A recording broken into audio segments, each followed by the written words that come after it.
السلام علیکم و رحمت الله و برکاته.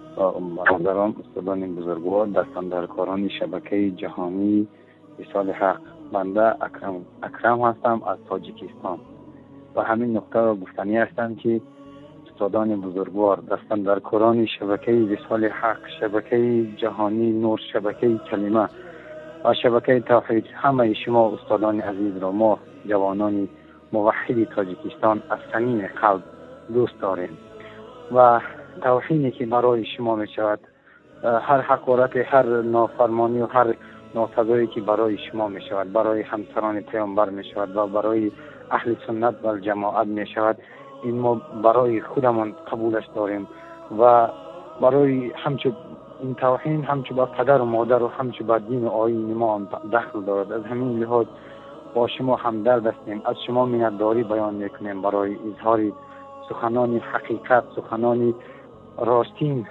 برای دفاع از امهات المؤمنین عایشه رضی الله عنها و دیگر خدمت هایی که شما میکنید. ما از شما منتداری میکنیم و بدانید استادان بزرگوار که مایان شما را دوست داریم و مایان دوست داریم شما را. جزاک الله خیرا کثیرا. السلام علیکم و رحمت الله و برکاته.